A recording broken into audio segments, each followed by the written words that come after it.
Charles Dickens, A Tale of Two Cities. Chapter 1. We start with book, the first Record to Life, Chapter 1. Heading, the period. It was the best of times. It was the worst of times. It was the age of wisdom. It was the age of foolishness. It was the epoch of belief. It was the epoch of incredulity. It was the season of light. It was the season of darkness. It was the spring of hope. It was the winter of despair. We had everything before us. We had nothing before us. We were all going direct to heaven.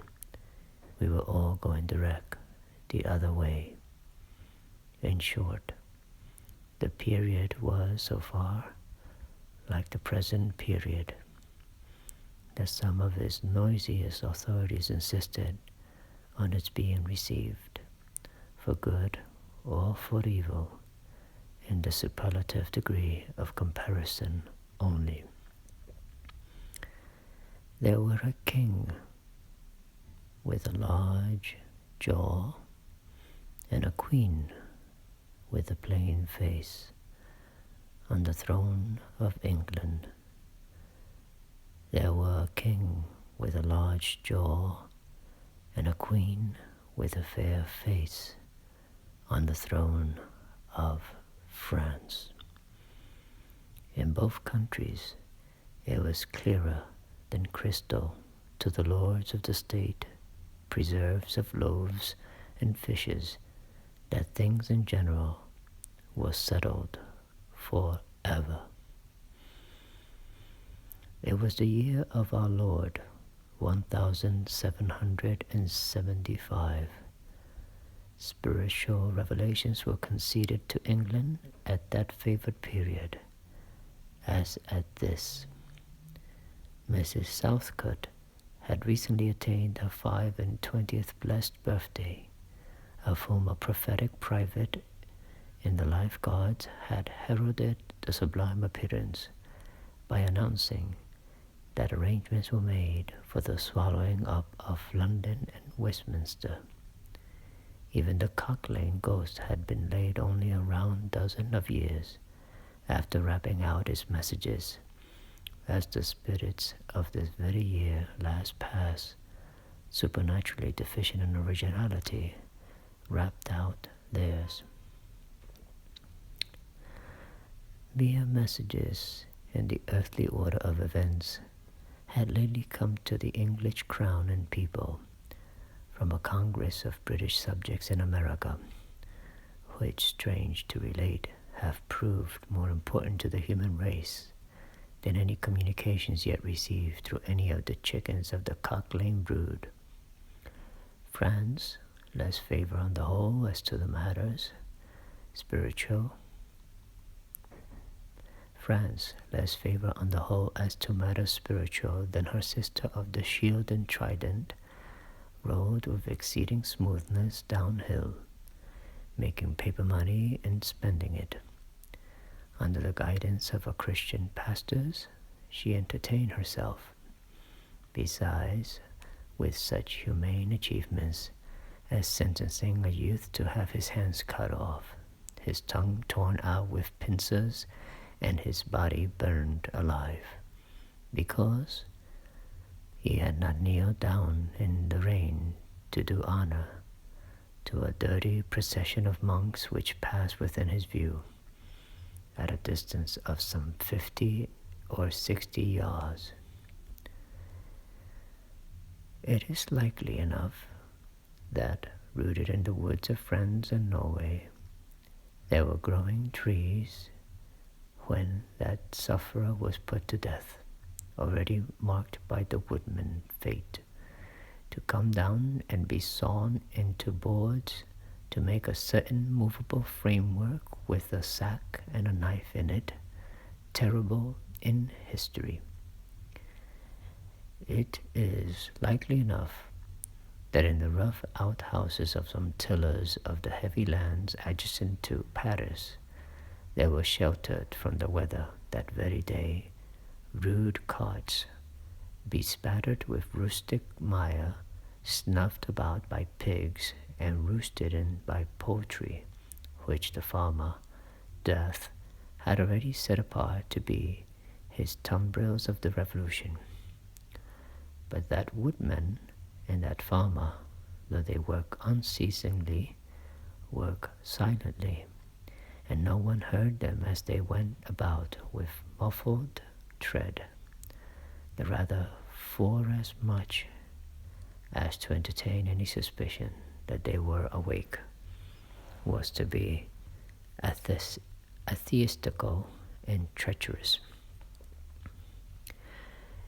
In England, there was scarcely an amount of order and protection to justify much national boasting. Daring burglaries by armed men and highway robberies took place in the capital itself every night. Families were publicly cautioned not to go out of town without removing their furniture to upholsterers' warehouses for security. The highwayman in the dock was a city tradesman in the light, and being recognized and challenged by his fellow tradesmen whom he stopped in his character of the captain, gallantly shot him through the head and rode away. The mail was waylaid by 7 robbers, and the guard shot 3 dead, and that guy shot dead himself by the other 4 in consequence of the failure of his ammunition, after which the mail was robbed in peace. That magnificent potentate, the Lord Mayor of London, was made to stand and deliver on Turnham Green by one highwayman, who despoiled the illustrious creature in sight of all his retinue. Prisoners in London gaols fought battles with their turnkeys, and the majesty of the law fired blunderbusses in among them. Loaded with rounds of shot and ball, thieves sniped off diamond crosses from the necks of noble lords at court drawing-rooms. Musketeers went into St. Giles's to search for contraband goods, and the mob fired on the musketeers, and the musketeers fired on the mob. And nobody thought any of these occurrences much out of the common way.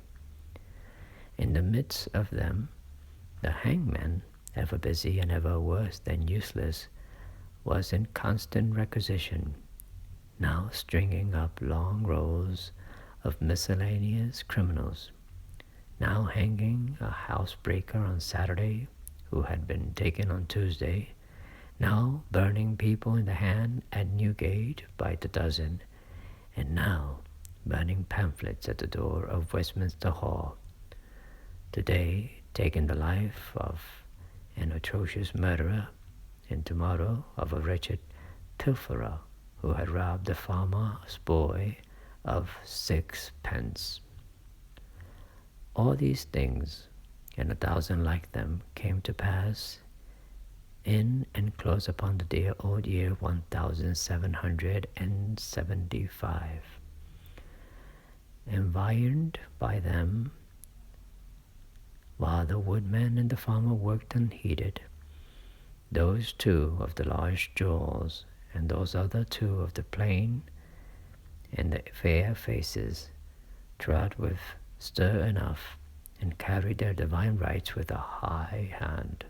Thus did the year 1775 conduct their greatnesses and myriads of small creatures, the creatures of this chronicle among the rest, along the roads that lay before them. Chapter 2. The Mail. It was the Dover Road that lay on a Friday night late in November, before the first of the persons with whom this history has business. The Dover Road lay as to him beyond the Dover Mail as it lumbered up Shooter's Hill, He walked uphill in the mire by the side of the mail, as the rest of the passengers did, not because they had the least relish for walking exercise under the circumstances, but because the hill and the harness and the mud and the mail were all so heavy that the horses had 3 times already come to a stop, besides once drawing the coach across the road with the multitudinous intent of taking it back to Blackheath. Reins and whip and coachman and guard, however, in combination, had read that article of war which forbade a purpose otherwise strongly in favor of the argument that some brute animals are endued with reason, and the team had capitulated and returned to their duty. With drooping heads and tremulous tails, they mashed their way through the thick mud, floundering and stumbling between whiles, as if they were falling to pieces at the larger joints. As often as the driver rested them and brought them to a stand, with a worry, "Whoa, so then," the near leader violently shook its head and everything upon it, like an unusually emphatic horse, denying that the coach could be got up the hill. Whenever the leader made this rattle, the passenger started, as a nervous passenger might, and was disturbed in mind.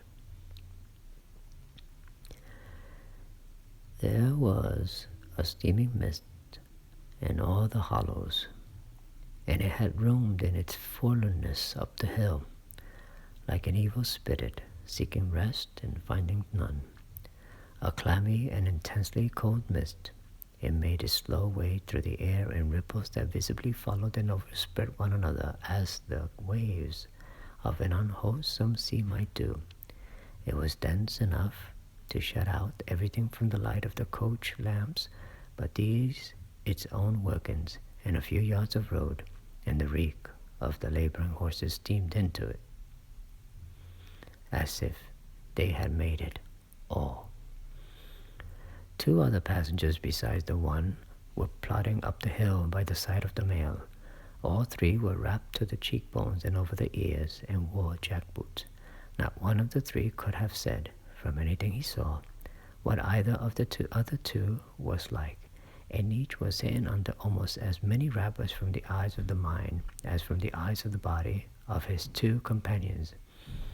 In those days, travelers were very shy of being confidential on a short notice, for anybody on the road might be a robber or in league with the robbers. As to the latter, when every posting house and alehouse could produce somebody in the captain's pay, ranging from the landlord to the lowest stable nondescript, it was the likeliest thing upon the cards. So the guard of the Dover mail thought to himself that Friday night in November 1775, lumbering up Shooter's Hill, as he stood on his own particular perch behind the mail, beating his feet and keeping an eye and hand on the arm chest before him, where a loaded blunderbuss lay at the top of 6 or 8 loaded horse pistols, deposited on a substratum of cutlass. The Dover mail was in its usual genial position, that the guard suspected the passengers suspected one another, and the guard, they all suspected everybody else, and the coachman was sure of nothing but the horses, as to which cattle he could with a clear conscience have taken his oath on the 2 testaments that they were not fit for the journey. "Oh," said the coachman, "so then, one more pull and you're at the top, and be damned to you, for I have had trouble enough to get you to it. Joe." "Hallo," the guard replied. "What o'clock do you make it, Joe?" 10 minutes. Good. Past 11. "My blood," ejaculated the vexed coachman, and to and not a top of shooters yet. Yeah, get on with it. Get on with you. The emphatic horse, cut short by the whip and a most decided negative, made a decided scramble for it, and the 3 other horses followed suit. Once more, the Dover mail struggled on, with the jackboots of its passengers squashing along by its side. They had stopped when the coach stopped, and they kept close company with it. If any one of the 3 had had the hardihood to propose to another to walk on a little ahead into the mist and darkness, he would have put himself in a fair way of getting shot instantly as a highwayman. The last burst carried the mail to the summit of the hill. The horses stopped to breathe again, and the guard got down to skid the wheel of the descent and opened the coach door to let the passengers in. "Joe," cried the coachman in a warning voice, looking down from his box. "What do you say, Tom?" They both listened. "I say a horse at a canter coming up, Joe." "I say a horse at gallop, Tom," returned the guard, leaving his hold of the door and mounting nimbly to his place. "Gentlemen, in the king's name, all of you." With this hurried adjuration, he cocked his blunderbuss and stood on the offensive. The passenger booked by this history was on the coach step getting in. The other 2 passengers were close behind him and about to follow. He remained on the step, half in the coach and half out of it. They remained in the road below him. They all looked from the coachman to the guard, and from the guard to the coachman, and listened. The coachman looked back, and the guard looked back, and even the emphatic leader pricked up his ears and looked back without contradicting. The stillness consequent on the cessation of the rumbling and laboring of the coach, added to the stillness of the night, made it very quiet indeed. The panting of the horses communicated a tremulous motion to the coach, as if it were in a state of agitation. The hearts of the passengers beat loud enough perhaps to be heard, but at any rate the quiet pause was audibly expressive of people out of breath, and holding the breath and having the pulses quickened by expectation. The sound of a horse at a gallop came fast and furiously up the hill. "So-ho," the guard sang now, as loud as he could roar. "You there, stand, I shall fire." The pace was suddenly checked, and with much splashing and floundering, a man's voice called from the mist, "Is that the Dover mail?" "Never you mind what it is," the guard retorted. "What are you?" "Is that the Dover mail?" "Why do you want to know?" "I want a passenger if it is." "What passenger?" "Mr. Jarvis Lorry." A book passenger showed in a moment that it was his name. The guard, the coachman, and the 2 other passengers eyed him distrustfully. "Keep where you are," the guard called to the voice in the mist, "because if I should make a mistake, it could never be set right in your lifetime. Gentlemen of the name of Lorry, answer straight." "What is the matter?" asked the passenger, then, with mildly quavering speech, "Who wants me? Is it Jerry?" "I don't like Jerry's voice, if it is Jerry," growled the guard to himself. "He's hoarser than suits me, is Jerry." "Yes, Mr. Lorry, what is the matter?" "A dispatch sent after you from over yonder, T and Company." "I know this messenger, guard," said Mr. Lorry, getting down into the road, assisted from behind more swiftly than politely by the other 2 passengers, who immediately scrambled into the coach, shut the door, and pulled up the window. "He may come close. There's nothing wrong." "I hope there ain't, but I can't make so nation sure of that," said the guard on gruff soliloquy. "Hallo you." "Well, and hallo you," said Jerry more hoarsely than before. "Come on at a foot pace. Do you mind me? And if you got holsters to that saddle of yourn, don't let me see your hand go nigh 'em. For I'm a devil at a quick mistake, and when I make one, it takes the form of lead. So now let's look at you." The figures of a horse and rider came slowly through the eddying mist and came to the side of the mail where the passengers stood. The rider stooped and, casting up his eyes at the guard, handed the passenger a small folded paper. The rider's horse was blown, and both horse and rider were covered with mud, from the hoofs of the horse to the hat of the man. "God," said the passenger in tone of quiet business confidence. The watchful guard, with his right hand at the stock of his raised blunderbuss, his left at the barrel, and his eye on the horseman, answered curtly, "Sir, there is nothing to apprehend. I belong to Tellson's Bank. You must know Tellson's Bank in London. I am going to Paris on business, a crown to drink. I may read this, if so be as you're quick, sir." He opened it in the light of the coach lamp on that side and read, first to himself and then aloud, "Wait, at Dover from Mamselle." It's not long, you see. God, Jerry, say that my answer was recalled to life. Jerry started in his saddle. "That's a blazing strange answer too," said he at his horses. Yes. "Take that message back and they will know that I received this, as well as if I wrote. Make the best of your way. Good night." With those words, the passenger opened the coach door and got in, not at all assisted by his fellow passengers, who had expeditiously secreted their watches and purses in their boots, and were now making a general pretense of being asleep, with no more definite purpose than to escape the hazard of originating any other kind of action. The coach lumbered on again, with heavier wreaths of mist closing round it as it began the descent.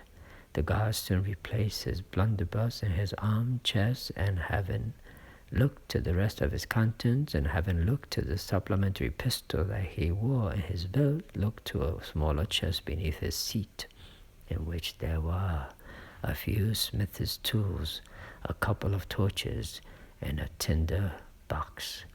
For he was furnished with that completeness that if the coach lamps had been blown and stormed out, which did occasionally happen, he had only to shut himself up inside, keep the flint and steel sparks well off the straw, and get a light with tolerable safety and ease, if he was lucky, in 5 minutes. Tom, softly over the coach roof. "Hello, Joe. Did you hear the message?" "I did, Joe. What did you make of it, Tom?" "Nothing at all, Joe." "That's a coincidence too," the guard mused, "for I made the same of it myself."